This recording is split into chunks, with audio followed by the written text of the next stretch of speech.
Hey everyone, it's Brianna. I am back with a new vlog and I'm very excited about it. Today is a special day. It's my friend Kyle's birthday. Happy birthday, Kyle. This vlog is dedicated to you. I am doing a review of a book he wrote called Behind Blue Eyes.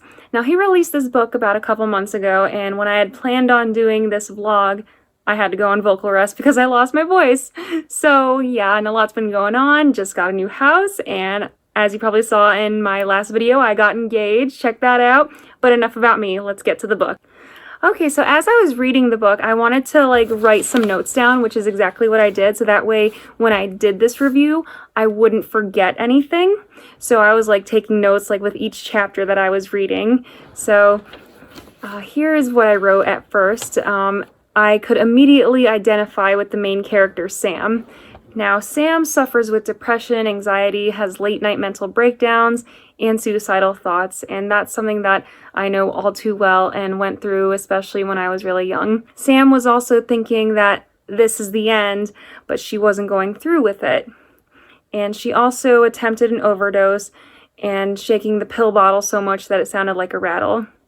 So, another note that I really loved about the book was that I absolutely love how real the characters and the backstories are, like family and close friends dying, foster care, being outcasted in school. This is stuff that happens in real life, so I was happy to read that in Kyle's book. I also liked that there were support groups and therapy, Facebook mentioned in the book, as well as feeling like I know the characters, like I know them.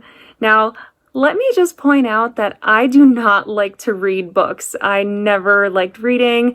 I always thought that reading was lame. I've always preferred watching TV or playing video games. Another note that I took down is that I really liked the mentioning of real-life places and events such as the Winchester, which is in Lakewood, the CBD American Shaman Shop, and the midst of the COVID-19 pandemic was also mentioned in the book, and that was a real-life event that we are working on getting through and hoping that this will be the end of that. And also he mentions Cedar Point in the book, and he also mentions a man wearing a blonde wig and a beanie singing songs about Now that sounds like someone that I know.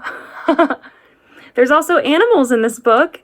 There's Max, the black cat with blue eyes, who magically appeared in Sam's life when she was in a vulnerable place. So basically, Max the cat was her emotional support animal. Then there's also an adorable dog in the CBD shop loving up on Sam. So yeah, love that there is also a dog in the book. So in one of the next chapters, Sam has a nightmare. She flashes back to one night at a party. She sees and hears her late friend Jessica. Right now, the cause of death is still unknown. So Sam has post-traumatic stress, and I immediately thought survivor's guilt. Then the next sentence literally said survivor's guilt, I suppose. And then we meet Paul. Paul is a sweetheart. They met in group therapy, and he seemed quiet and mysterious at first.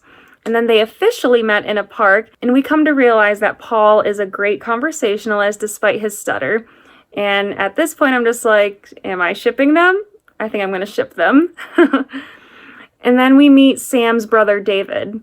He obviously loves his sister and bonds well with Max the cat. He communicates, checks in, and does everything he can to reassure his sister. They've been through a lot together, which is why they're so close. And what I like about Sam's brother, David, is that he shares the same name with my brother, David, and I feel close to my brother David, even though we live in different states. He and I both have been through a lot together, and I think that brought us closer, and we've known each other since, let's see, I was 6 years old and David was 3 years old, right around there. Okay, so in the next chapter, Sam bravely opens up about her personal struggles in the group and reads aloud a short written story, but then breaks down at the end. In this chapter, it immediately hit home for me because it reminded me of when I was in rehab and read aloud a letter that my mom wrote for me. Now, what a lot of people don't know about me is that I was in rehab when I was 16. I wasn't on any drugs or anything, but I did try to overdose on some expired pain pills that I found in the bathroom medicine cabinet.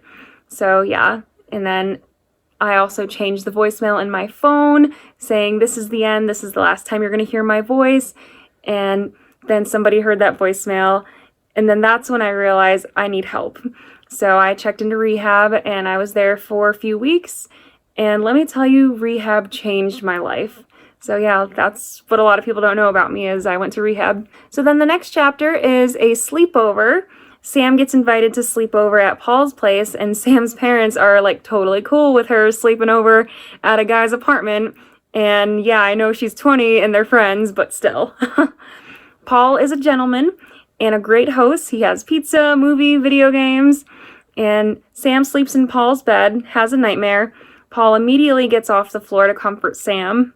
Sam then opens up about Jessica, her best friend who had passed away, and then at this point in the book we realize that the cause of death was a heroin overdose.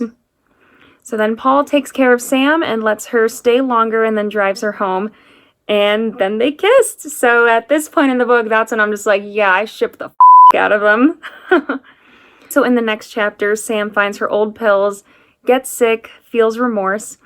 The family and Paul take care of her. And Sam just hopes that this is just a one-time mistake of finding her old pills and taking one. In the next chapter, Sam contemplates her decision to end her life.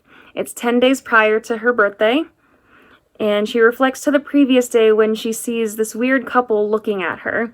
Now, at this point in the book, I am rooting for Sam and hoping that this story has a happy ending. Now, let me tell you something. I don't like to read, but if I read something and I can't put it down, that's how you know it's a good book. So Kyle, keep that in mind. Keep writing books because I cannot put your stories down for the life of me. I just want to keep reading and I want to know what happens next. Okay, so here's what happens in the next chapter. Sam relapses. So the pills have made their way back into Sam's daily routine. Days pass and meetings with group are either skipped or cut short, and she's rejected by Paul. David finds out and flips out. Sam is devastated that the couple she saw ended up being Max the cat's parents. Sam writes her suicide note, and my heart just broke reading it. Okay, so it's March 31st. It's Sam's birthday. This is when Sam had planned on taking her life on her birthday. The family showers her with love, but Sam could only think of that one thing. She sneaks out of the house with her pills, listening to the same song her birth mother listened to before taking her own life. Paul finds Sam at the trail where they had first met, and Sam tells Paul her plan. Paul desperately tries to stop her, but then Sam keeps running and runs away.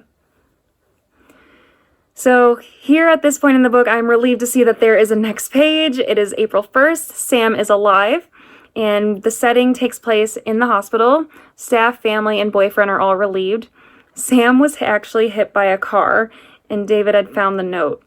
And then parents and Sam discuss checking her into rehab. And then flash forward to May 7th. Sam describes rehab. Room description is spot on, just like the room I had in rehab. Another note that I took is that rehab seemed to have helped Sam, and she's now home. And Sam is surrounded by family and Paul when she realizes how loved she is. And she wants to stay here for another 100 years. So that part made me smile, and I drew a little smiley face on my notes there. Okay, 1 year later, it's Sam's 22nd birthday. Visitors come by and celebrate. Sam is in recovery, surrounded by loved ones, and reunited with Max the cat.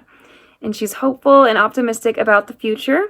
And then here's the last note that I wrote. I wrote #SamStrong. So if you haven't read Behind Blue Eyes by Kyle Haines, please do. I will post the link in the description below. I will also post a link to Kyle's channel in the description below because Kyle is who I recently collaborated with on his web series, Let's Go Thrifting. I was in 2 episodes of that web series, the very first one, and most recently our reunion episode.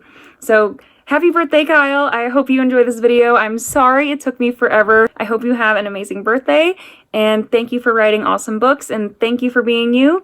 And for those who are watching, thanks so much for watching. I love you guys.